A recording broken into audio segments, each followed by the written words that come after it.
আপনাদেরকে আরো একটা সুন্দর জিনিস দেখাই যেটা ইউরোপে দেখা যায় সবথেকে বেশি। এই যে আমার পিছনে হচ্ছে কমলা গাছটা। এই গাছটাতে সম্পূর্ণ গাছে হচ্ছে কমলা ধরে আছে, একদম পাইকে আছে।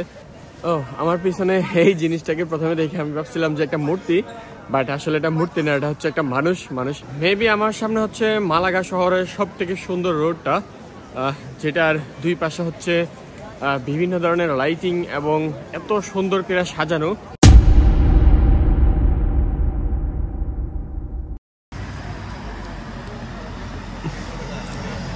আমি এখন স্পেনের অন্যতম একটা সুন্দর শহর মালাগাতে। সকাল সকাল এখন সকাল 11টা বাজে। আজকের তাপমাত্রা হচ্ছে মাত্র 12 ডিগ্রি। স্পেনে হচ্ছে সব থেকে সুন্দর ওয়েদার থাকে। স্পেন অ্যান্ড পর্তুগাল ইউরোপের মধ্যে সব থেকে সুন্দর ওয়েদার এই দুইটা দেশে থাকে। সো কমফোর্ট ফিল করে হাঁটতে পারতেছি। সকাল সকাল বের হয়েছি খাবার দাবারের জন্য। দেখি আশেপাশে 50 মিটার সামনে একটা ইন্ডিয়ান রেস্টুরেন্ট দেখাচ্ছে। সো এটাতে যাই। আর আশেপাশের পরিবেশটা দেখুন, সকাল সকাল কি সুন্দর পরিবেশ। সবাই বের হচ্ছে, যাচ্ছে ট্যুরিস্ট। মালাগা হচ্ছে স্পেনের অন্যতম সুন্দর একটা ট্যুরিস্ট এরিয়া। সো এই শহরটা আসলে অনেকটা সুন্দর। যদিও আমার আজকে ফার্স্ট দিন, প্রথম বের হওয়া, তারপর আমি আজকে যতটুকু কভার করতে পারি আপনাদেরকে দেখানোর চেষ্টা করব বের হয়ে আশেপাশের এই সুন্দর শহরটা।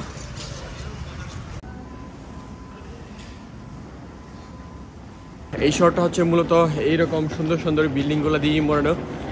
আমি যখন বার্সেলোনাতে ছিলাম তখন ওই শহরে সব থেকে বেশি দেখছি হচ্ছে পুরাতন বিল্ডিংগুলা। বাট এই শহরে যত যত বিল্ডিংগুলো দেখতে পারতেছি সবগুলোই হচ্ছে মূলত পুরাতন মডেলের, বাট বিল্ডিংগুলো একদম নতুন, চকচকা ফকফকা এরকম। সো এই আমার সামনে হচ্ছে একদম অনেক বড় একটা স্পেনের পতাকা ঝুলতেছে। আর পিছনে আমি ইন্ডিয়ান রেস্টুরেন্ট পালায় আসছি। এটাতে পরে যাব, দুপুরের টাইমে খাওয়ার জন্য যাব। আপনাদেরকে আরও একটা সুন্দর জিনিস দেখাই যেটা ইউরোপে দেখা যায় সব থেকে বেশি। এই যে আমার পিছনে হচ্ছে কমলা গাছটা। এই গাছটাতে সম্পূর্ণ গাছে হচ্ছে কমলা ধরে আছে, একদম পাইকে আছে। তারপরেও কেউ হচ্ছে খাচ্ছে না বা পারতেছে না।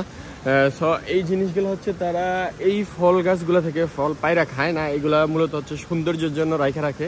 তো এই যে কমলা গাছটা দেখুন, পুরা গাছে হচ্ছে কমলা ধরে আছে। আর আমি সূর্যের আলোর জন্য তাকাইতে পারতেছি না। আপনাদেরকে ভালো করে আমি কমলা গাছটা দেখাই যে কি পরিমাণ কমলা ধরে আছে এই গাছটার মধ্যে। মালাগা শহরের এই সুন্দর অলিগলি দিয়ে আমি ঘুরতেছি। আর হচ্ছে এখানে প্রচুর পরিমাণ ট্যুরিস্ট দেখতে পারতেছি। বিশেষ করে আমি স্পেনে আসার পরে প্রচুর পরিমাণ ট্যুরিস্ট দেখছি, যেগুলো হচ্ছে চাইনিজ এমনকি জাপানিজ ট্যুরিস্ট। স্পেনেও চাইনিজ এবং জাপানিজ ট্যুরিস্ট প্রচুর আসে, এবং কি হচ্ছে ইন্ডিয়ান মানুষ আমি দেখছি প্রচুর। বিশেষ করে হচ্ছে ইন্ডিয়ান যাদেরকে আমি দেখছি সবগুলোই হচ্ছে পাঞ্জাব থেকে, ইন্ডিয়ার। এই হচ্ছে সুন্দর সুন্দর অলিগলি, শত বছর পুরনো পুরনো শহরগুলা। তারা এখনও এত সুন্দর করে সাজায় রাখছে এই শহরগুলোকে, খুবই সুন্দর। আর প্রচুর পরিমাণ ট্যুরিস্ট, স্পেনের থেকেও প্রচুর পরিমাণ মানুষ এখানে ঘুরতে আসে। কারণ হচ্ছে মালাগা হচ্ছে একদম সমুদ্রের সাইডে একটা শহর। কিছুক্ষণ পরে আমিও ওইদিকে যাওয়ার চেষ্টা করব, একদম সমুদ্রের সাইডে যাওয়ার চেষ্টা করব, আপনাদেরকে দেখানোর চেষ্টা করব সমুদ্রের পাশটা কেমন হয়। সো এখন ফার্স্ট অফ অল হচ্ছে 500 মিটার সামনে আরও একটা সুন্দর জায়গা আছে, আমি ওই সুন্দর জায়গাটাতে আগে যাই।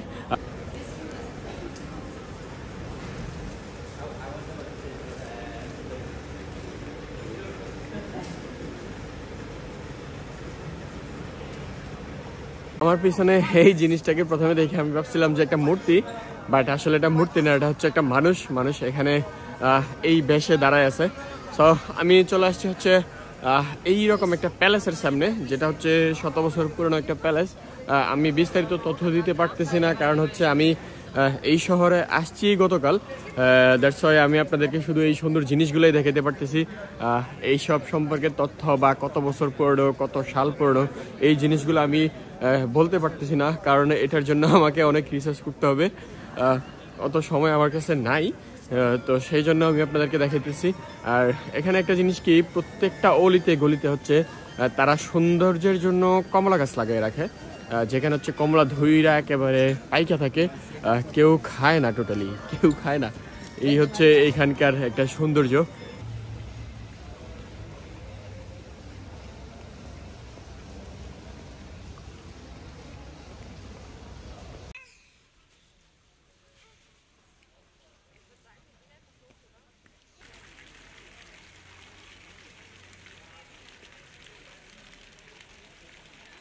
হাঁটতে হাঁটতে এখন সেন্টার কালচার মালাগাতে চলে আসলাম।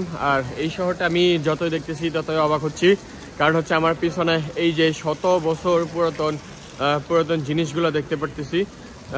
এই যে এই ভবনটা মেবি আমার দেখা হয়তো অনেক পুরনো ভবন হবে, এটা 700-800 বছর হইতেই পারে এরকম সামথিং।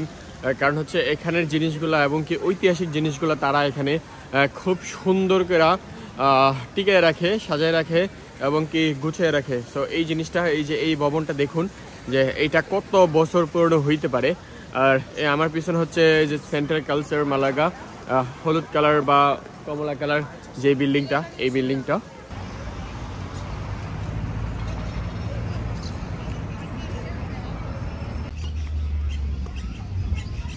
মেবি আমার সামনে হচ্ছে মালাগা শহরের সব থেকে সুন্দর রোডটা, যেটার দুই পাশে হচ্ছে বিভিন্ন ধরনের লাইটিং এবং এত সুন্দর করে সাজানো।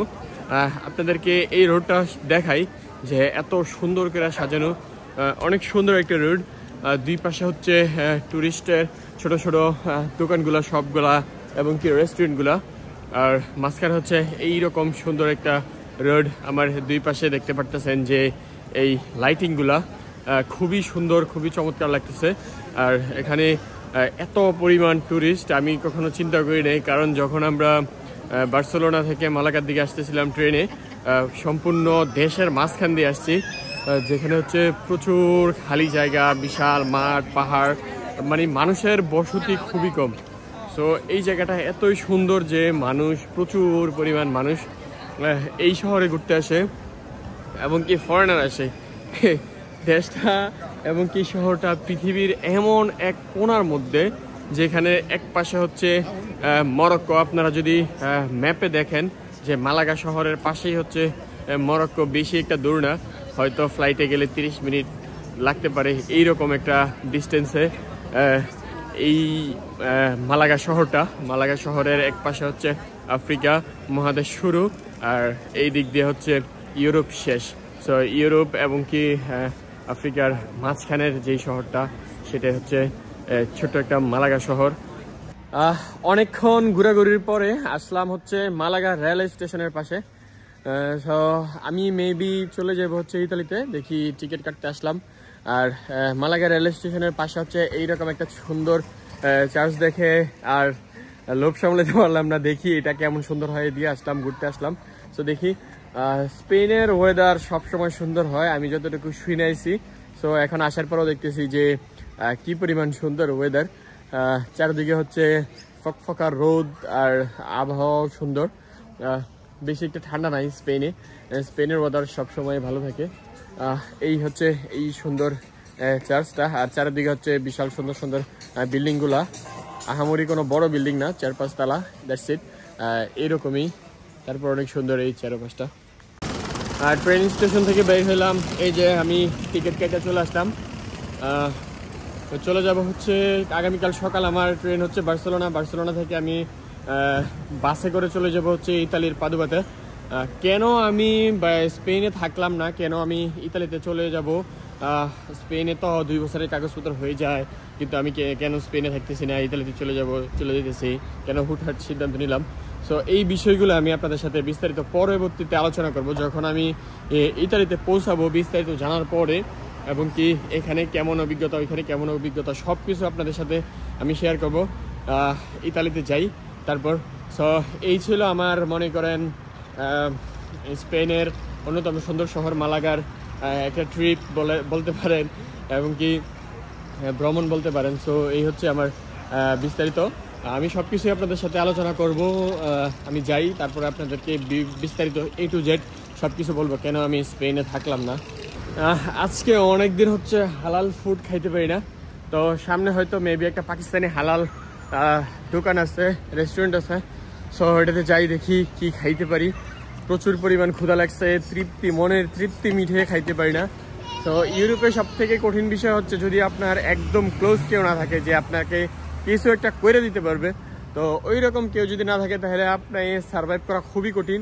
আর পকেটে টাকা থাকতে হবে ভরপুর, আনলিমিটেড টাকা থাকতে হবে, 4-5 লাখ টাকা থাকতে হবে, আর হচ্ছে ভিসার মেয়াদ অথবা টিআরসি, যে কোনো একটা দেশের টিআরসি কার্ড থাকতে হবে, যে আপনি যে কোনো জায়গায় যে সুবিধা করতে পারবেন, এরকম একটু দৌড়াদৌড়ি করতে হবে আর কি।